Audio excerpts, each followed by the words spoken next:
out on the discussion topics is the BASK Communication Committee's report. So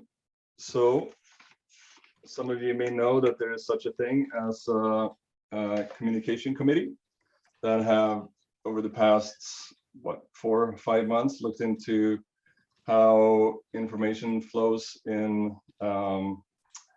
BASK and what various channels we have and so forth. And I have put together a presentation that I would like to share with you.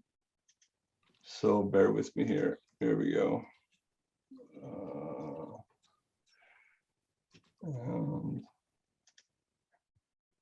Okay, everybody can see that? Hmm? Yes? Yes. Yep, all right. So what's happening? There we are. Can you send me this after the meeting, please? Send you the link to the presentation? Yes, please. Absolutely. So, yeah, we talked about the different channels. So the different ways we send and receive information. So each channel have senders and receivers. And as we all know, there are two kinds of people in the world. There are members and non-members. And BASK, for instance, then as senders have members and what we call club, and club is just really members that are talking about more official club information. So Jonathan, for instance, saying that there's a new general meeting coming up is not the same as Jonathan talking about the new boat that he's about to receive in May or June or July or who knows. Anyway, so yes, so BASK members can send and members can receive. We have Facebook, and there both members and non-members can send and members and non-members can receive. You do have to become answer some questions to become a Facebook member, but you have to have a really, it's not challenging. So it's pretty much open for anybody. The general meeting, members and non-members. We often have speakers that are non-members. They come and talk to us. And you don't have to be a member to attend the general meeting, even though I think we have had very few non-members since we became all Zoom. The newsletter is members can send in their thing. We often post agendas and things in the newsletter, and it's only for members. The planning meeting is members and members, and the website is basically the club's official standpoints and information, and it's accessible for members and non-members. Not everything is, of course, accessible to non-members, but some information is. So that's pretty much all the different channels that we're sending back and forth. We did not do a survey to see how each channel is used. Luckily, Tom Colton did an excellent survey in 2019. And if we look at that, we see here that Buzz was very popular way of communicating. Now, we should remember that only 28% of the members responded, and it was probably most people who saw that there was such a thing as a survey on Buzz. So it's maybe not so surprising that Buzz was very popular. And a lot of people used it pretty much every day. And in the same survey that Tom had there, we see that it's slightly more used by members who have been in the club for 2 or more years. So we have an established way for our members to communicate with each other, and that is Buzz, mainly for things that are not club related or that we do in the meetings and such. And when I joined BASK in 2009, I remember feeling surprised that such a large club as BASK used such a outdated communication platform as BASK or as a listserv. I don't think there was a Facebook page at that time. And was there a website at all? And if so, it was probably a lot smaller and less ambitious than the one we have now. The website's been around for a very long time. Oh, okay. But not in its current form, right? Not in the current form. Yeah. Not with PayPal. Right. So I never really gave much thought to this until this spring. And some of you may remember that the access road to Estero Americana was blocked by a log. And I think I was probably one of the first people to see that. And I wanted to let people know. And I was in conflict with myself. I was debating whether to post it to BASK or to the BASK Facebook. In the end, I chose to post this to the BASK Facebook group. And the reason for that was that I wanted to easily be able to track who saw it. There was a couple of key people, Elizabeth Rowell, among others, who I knew had been involved in access issues around the Estero Americana in the past. So I wanted to easily see that she had seen it. I wanted to have the picture on there. And I didn't want to go through the effort of posting a link and all that stuff to BASK. I felt that the picture said a lot, exactly where it was blocked, how it was blocked, that you couldn't drive around it, that you couldn't just roll it to the side, and all of that. And I also wanted to reach the greater paddling community. I felt that this was an issue not only for BASK members, but also for perhaps Petaluma paddlers or anybody else who may use it. So I posted it to Facebook. About 12 hours later, Chris Ogilvie picked it up and wrote about it on BASK. And as time went by, I unfortunately had a couple of chance run-ins with the farmer across the road who I think probably placed the log there. He's a very unfriendly guy, and he threatened me at a couple of times, and all kinds of things happened. He was not very nice, and I didn't want to post that to Facebook because I was concerned that people would be concerned about going to Estero Americana, which is absolute opposite of what I wanted. I want people to use it and claim it as a put-in spot. And for whatever reason, I didn't post it on BASK either. But sometime in, I think, April or maybe even May, I posted this. I think I was probably one of the first people to see that it was opened. So there was a picture here to see what had happened, and not much of a description. And then it took 20 days until it reached BASK. I went back and looked in the archives, which was not easy to search in, but I think this was the first thing I could see about it being open again. So I realized that we were having two separate conversations on the same topic on two platforms, both controlled by BASK, and that didn't seem very good, right? There was a little bit of a split there. And I started to pay more attention to the Facebook page. And what I found, this is just two examples. This is from November 3rd. This lady, Anya Maria, used to be a BASK member. I don't think she is anymore. She was asking for a put-in spot. I responded to her, and a few other people did too. The next day, there was a lady asking about paddles, and Franca responded to her. But these are questions that we used to see a lot on BASK, and that's now showing up on Facebook. So our initial look at the BASK communication strategy led to the following conclusions. one, BASK and BASK's Facebook page now shares similar functions. In some cases, this has led to two separate discussions on two separate platforms on the same subject, just what we talked about with Estero. The second one is that BASK has little control of the narrative on the Facebook page. Non-members may give advice that is not in line with BASK recommendations.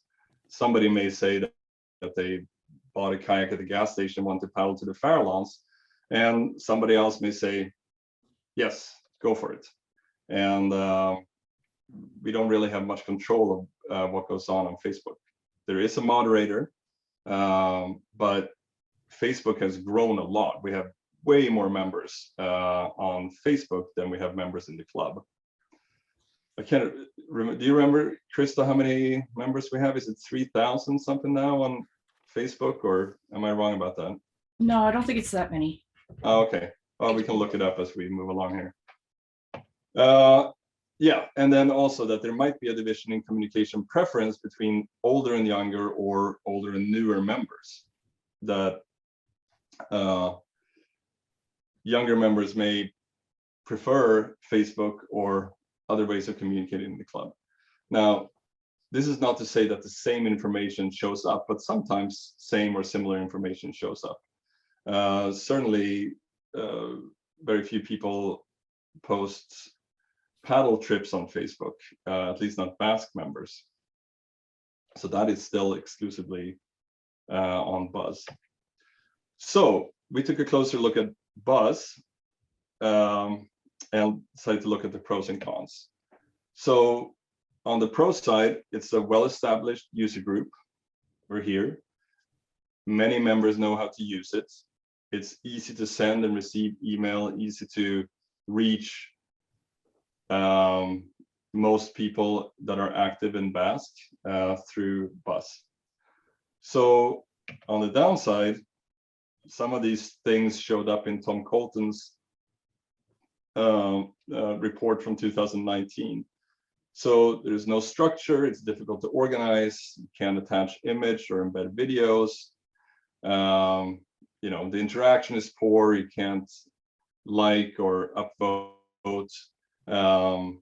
Yeah, no filtering. If I'm not interested in surf, kayaking, or Greenland paddles, I'm still going to get all that information through Buzz because you just get everything.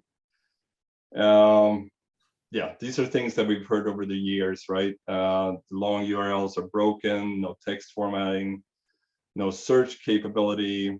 It's unsafe. Everyone's email addresses are open. Digest subscribers sometimes receive information too late, so forth. So we decided to look at alternatives, and of course the main alternative is a forum, which we've talked about also for many years. And the first thing we did was that we looked at the important features that we wanted to see in a forum, and those are push email, so you can follow channels. So just like with Buzz, you could get an email saying, hey, somebody posted in you know, the environmental channel or environmental topic in the forum, and here's what they have to say. And if you're interested in that, you can receive that, or you can receive everything. You just have more choice than you would on Buzz. We wanted it to be possible to integrate photos and attachments. So if I send a photo, it just doesn't show up as a link to a photo, but you can actually see the photo or see the video.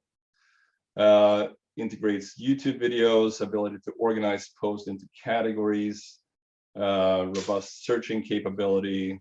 If I remember that somebody talked about sealant for gel coats a month ago, I want to be able to put that in a search field and then have that message pop up. Knowledge base with search feature like a wiki, that would be lovely. Public non-member access, so we can say that you can see, just like we do with the website, you can see parts of it but not all of it, right? Moderator enabled, user communication, personal messages, follow users. So if I'm interested in everything that Jennifer Cardos had to say, I can follow her, so any post that she puts out, I get to see. If James posts a paddle and I may not want to interrupt the communication in the whole group, I can just send him a side note saying that I would like to go on this paddle, but I don't have a helmet. Is that okay? Support custom branding so we can make it look like a BASK site. Mobile friendly, we can use it on our phones. Easy to use, ad-free, and secure. And we evaluated about 10 different forum products, and we tested 3 of them. And in the end, we landed on something called Discourse, and it kind of looks like this. This is just a test that we played around with a little bit. The categories you see on the left-hand side are probably not the categories that we will end up with in the end. But you can see that it's easier to find what you're looking for. And you can do things like here are 2 examples. In the upper left, you can see that James posted a YouTube video, and the video is right there. You can see kind of what it looks like. You can look at it without leaving the site. And in the lower right, you can see that you can search for things like paddle or whatever it is you want to, and you can get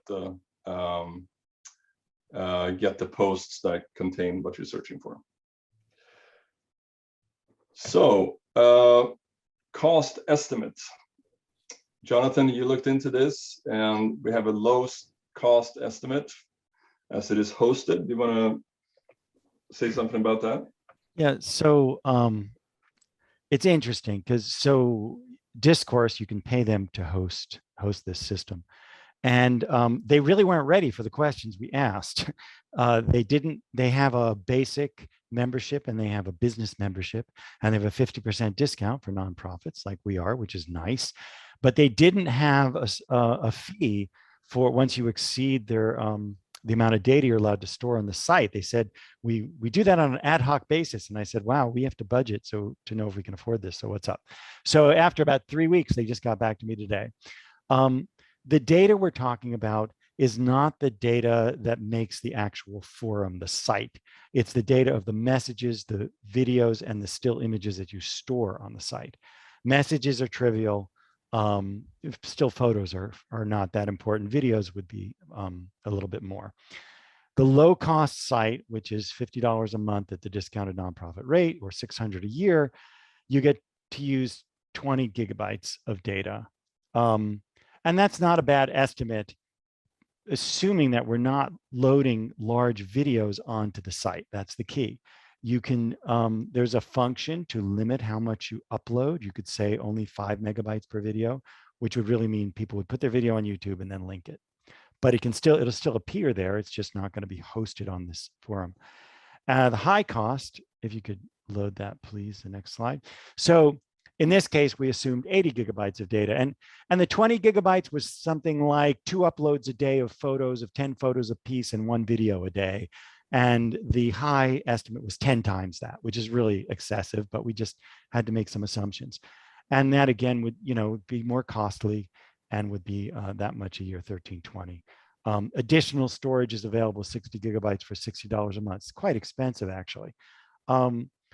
So this is just a rough estimate. What you're getting, of course, is support. If something goes wrong and you can't figure it out, you call them up and they have to help you. But I don't think those are unreasonable amounts, and we can compare this to hosting it ourselves, and we don't have the complete costs of what that would cost us in terms of personnel time and perhaps hiring some people to help us at some points. So this is a work in progress, but those are your rough costs. Thank you, Jonathan.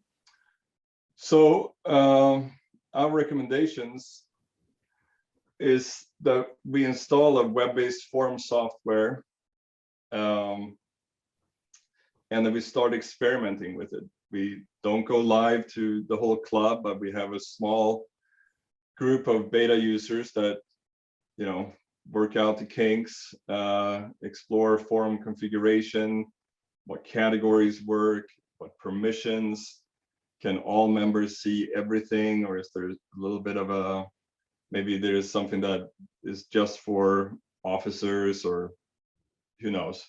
Investigate forum roles. What does the administrators do? What do moderators do? And what about the end users? How do they use the site and so forth?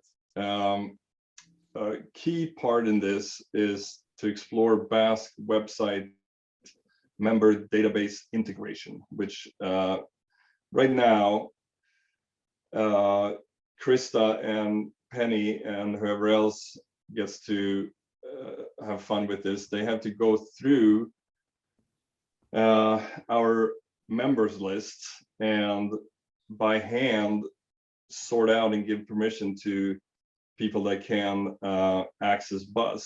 And there are probably, from what Krista told me, there's a few members that haven't paid their dues that still have access to BUZZ.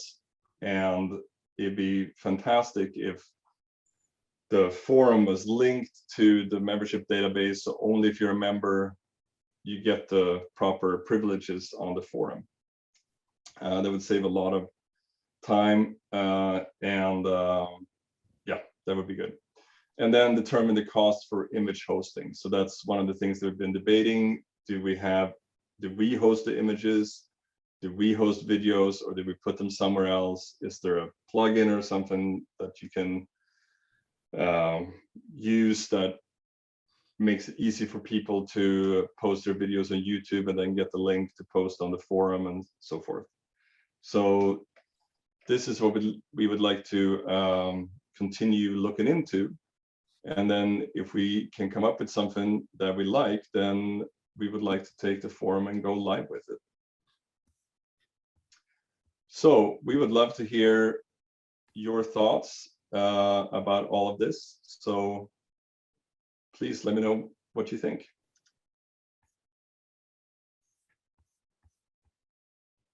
Johan, I don't have video, but do you mind if I chime in with some thoughts?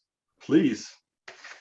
So I've been an avid forum user for probably 2 decades, and I think that I'm really excited about the committee's decision to explore forums, because I think they do kind of solve a lot of the classic pain points that were identified in your slides and through Tom's survey, with BUZZ being just not a modern way to kind of share not just messages, but also just to share content like images and video. So kudos to everyone on the community, as well as the officers, for doing all this really hard work to look into all this stuff.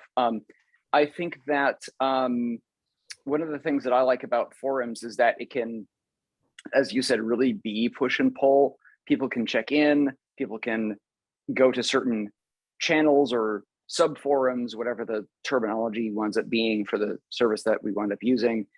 And it also solves one of the biggest problems, I think, or potentially could solve one of the biggest problems that we have in the club, and that is a lack of a permanent repository for institutional knowledge. And, you know, a way to really figure out, how do I melt down a blue plastic tarp to armor up my plastic boat? You know, those things that kind of keep coming up over and over and over again.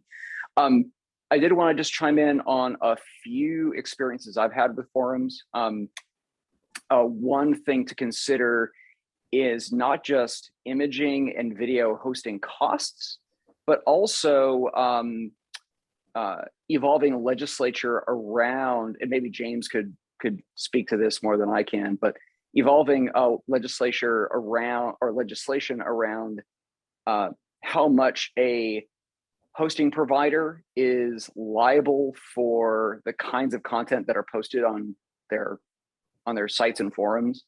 So I don't want to raise like a huge red flag. I don't think this is going to be a huge issue for a kayaking club, but just because hackers exist and they're annoying and they're trolls, it is important to just keep in mind that there is actually a legal safety valve if we wind up choosing not to host images. So one of the nice things about not hosting images on forums is that if you link to an image, unlike BUZZ, of course, if you link to an image, it'll show up in line in the message. Same thing with videos, as Jonathan was saying, if we choose not to host videos or we have a video hosting limit. But again, this is, I'm trying to just kind of be a completist here and not an alarmist. So I just don't think this is a huge practical risk to the club, but I just wanted everyone to realize that we can and probably should host images. Videos, as Jonathan said, can just get really big and unwieldy, but I think a forum can work even if it's just providing links, because one of the problems with Buzz is that people don't realize they can't embed images. Whereas with a forum, there's an interface where you try to upload something and it says, hey, just post a URL here. And it's much more self-guiding, and there's a lot less head scratching and a lot less kind of guesswork on the part of the user. I also have found that forums tend to really live on for a very long time. You know, like our website and our club have been around for decades now. And I'm on some forums that haven't, you know, they update and they refactor some stuff, but they haven't materially changed in like 15 or 20 years. And I think that's a great indicator of the longevity these systems have once they're installed. So that was just a random sampling of Nathan's forum experiences over many years of being an internet weirdo. And I think this is actually pretty exciting. I think the thing I'll end with, and this doesn't have to be answered now, would be what the process would be ongoing to determine the efficacy of the forums relative to Buzz, and what are the metrics by which we decide, you know what, we're going to do a full switch over from Buzz to the forum, or keep them running in parallel for a certain period of time. And that's just like, I want to put a pin in that and have people think about that, but not looking for an answer right now necessarily. So thank you. Thank you, Nathan. Ellen? So I want to chime in along with Nathan to thank this committee for pursuing this. I've become kind of alarmed at how Buzz seems like it really is dying compared to what it was a decade ago. And I think a lot of that is because a lot of discourse is now happening on Facebook, which is something that I don't use because I don't want to participate in Facebook. And I feel like the club is moving away from me because of that. The idea of a forum, I think, is great. I agree with Nathan that there's some really interesting questions about how the transition would happen, because if we start a forum, then instead of dividing the club up into Facebook versus Buzz, then we have Facebook and Buzz and the forum. And I'm wondering how much people have thought about how the transition would happen from what would happen to Buzz. So that's as much as I need to say right now. Thank you, Ellen. I can maybe say something about that. Well, first of all, it's going to take a little time to build up a forum, and we want it to be a good product when and if we present it to the club, to the whole club.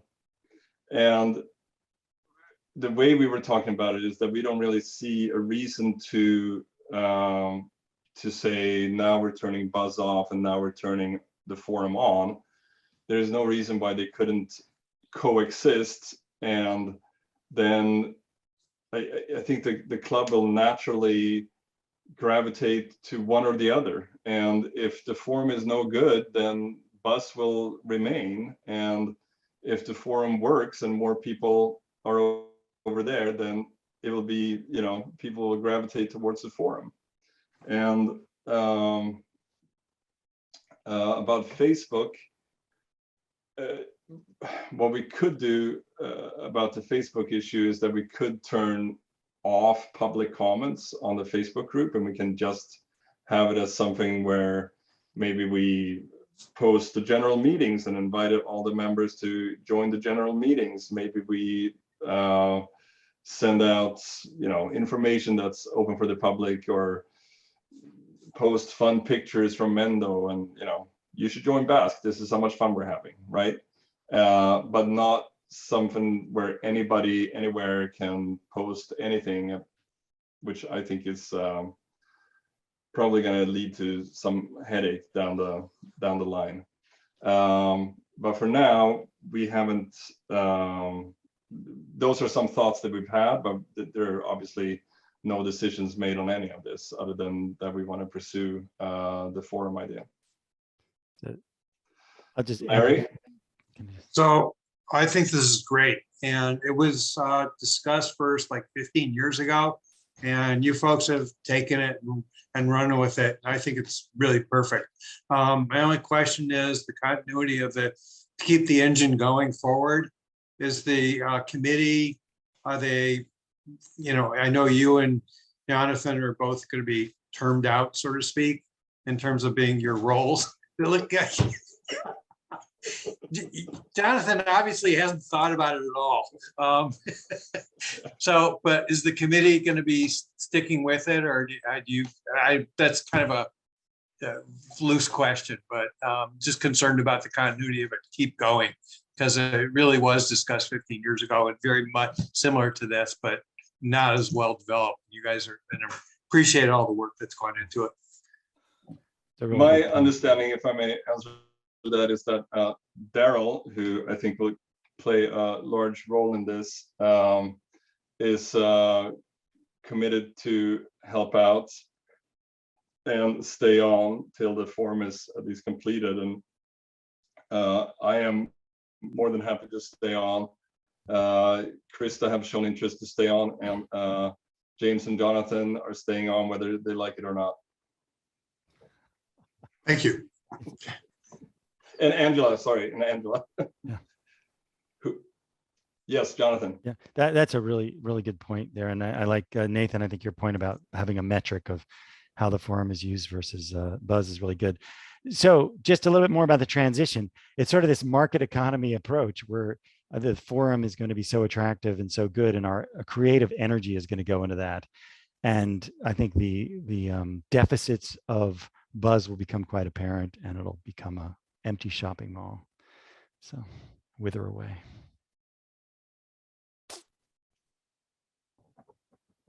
So I'll just interject since nobody has their hand up, I don't think. So I just wanted to know a little bit about the idea about the transition, but I do want to say I'm very much in favor of this. I think, 10 years ago or so, when people, at least that I was aware of, were starting to talk about forums, there was actually a lot of resistance to it. And I think that that's probably going to be less true now. And then there's also the question of the funding. And it seems to me that right now BASK is kind of wallowing in cash in some ways. And this would be a really good investment of some of that money. We'll see how the poker game goes, but yeah. Thank you, Alan. Jim?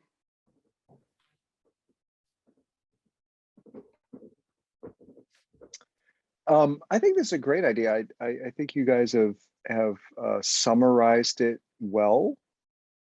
I think the forum provides a lot of benefits. I think the search feature and organizing information.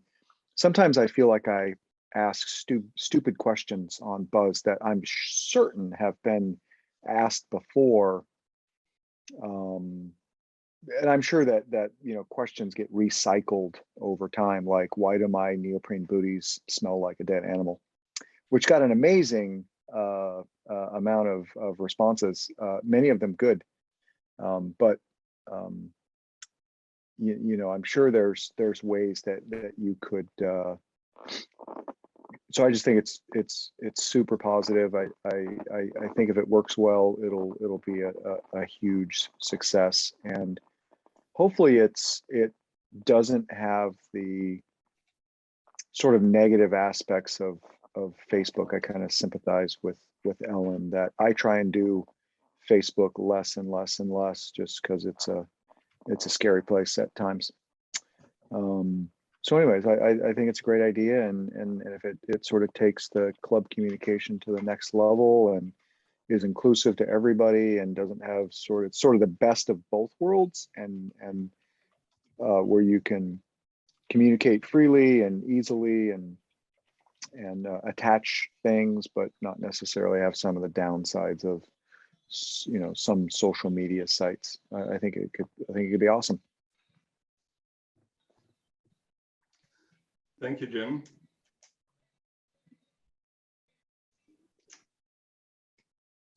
Anybody want to chime in, Darryl? Oh, actually, I'm sorry, Johan. I do have a question about forum operations, actually. One of the things that is great about forums is that you can have not one, not two, but as many or as few forum moderators as possible. And right now, there's kind of not a great solution for moderating buzz. And one of the things that I've loved about forums is those forums that I really love are those with really, really crystal clear codes of conduct and moderators who are empowered to, as this is a term often used for forums, to wield the ban hammer to those who are in violation of those policies and potentially are either banned permanently or on a temporary basis. And so one thing I was just going to ask the assembled folks here is, have you thought much about how moderation might work and who would be those moderators? And are those posts that last for a certain amount of time? I mean, we're super early, and obviously if there's no answer to this right now, that's 1000% okay. But it seems like a really great way to enforce really stellar behavior. But it also gets tricky in terms of like, well, if you're banned from the forum, but you're still a member, that does get awkward, but that could potentially happen. So just kind of curious what the extent to which that's been discussed and if there are any early thoughts there. James, you want to take that? Sure. Yeah, we discussed that a little bit, Nathan, and I think one of the good things about a forum, the forum software, is that you can set things like the number of times that a member can post, that it'll go into a moderation queue. And so when you post to a forum, you kind of get social equity within the forum, and the more you post and the more you communicate, the more flexible the forum can be for you. And so that's one of the nice things. We don't necessarily need a forum moderator with a sledgehammer, because we can tune the forum to adhere to those kinds of rules that we want to enforce. Awesome. Darryl? Super informative. Thank you, James. Darryl? Yeah, just to build on that, and then to maybe add some just unrelated notes that I was going to mention before we move on. The system that we are piloting so far, Discourse, does have sort of a points-based, it's not so much a reputation system or anything like that, but it's like a level that you progress through, as James was alluding to. So we have that sort of almost self-monitoring system that we can play with. But in addition to that, we can also do per category permission levels and have moderators for specific categories and stuff like that. And that's something I might encourage, would be almost even having sort of two roles in a given category for some, but not necessarily all categories. We might have categories where we say there will be subject matter experts that we want to have be the leaders of a category. And then we might have volunteers who, even if they're not subject matter experts, still can make the call on whether everything is kosher within a, is the conversation handling it being civil and things along those lines. Speaking a little bit to the, this issue we could get into where someone's been banned from the forum but remains a member, I would suggest that anything that reaches the level of being banned in the forum probably will, raise the code of conduct triggers that we would have in place, and that probably would be handled at a membership level and not just the forum. I would imagine it would be the same process whether someone says something in a forum or whether they do it at an event. So, for what that's worth. So that's the stuff about moderation. The last thing that I wanted to bring up before we moved forward was just to caution everybody. I'm hearing a lot of enthusiasm, and that's fantastic because I think we do all want to move forward with this. But the caution I want to give is making sure that we don't run too fast with this, and that we really do take the time to get it right. And that doesn't mean it has to be perfect, but it does mean that we want to run it through its paces, exercise it, really have a feel for what is it going to look like for the larger audience once we open the doors. Because I personally feel like we only get one or two good shots at saying, please trust us with this new thing we're going to try to get you to all come to, right? So if we burn it on Discourse and we don't do the job well, then we might not be able to bring them along with us for the next thing we want to try, right? So just for what that's worth, I would say, while we're all going to be really eager and enthusiastic, let's, have a measured pace. And I love the idea of having metrics that we want to hit. I mean, That Buzz was is like 20 years old, That was an amazing stream of spectacular responses and answers. Thank you, Darryl. Yeah, they're really good, Darryl. I mean, Buzz is 20 years old, so we don't have to be in a rush to replace it. Good point. Cool. Okay, well, I haven't heard anybody who's against this, so I guess we'll move forward. And Do we want a motion? No. Or do you want to just? I think we can save the vote for when we have Okay. something to really look at. Thank you, Ellen.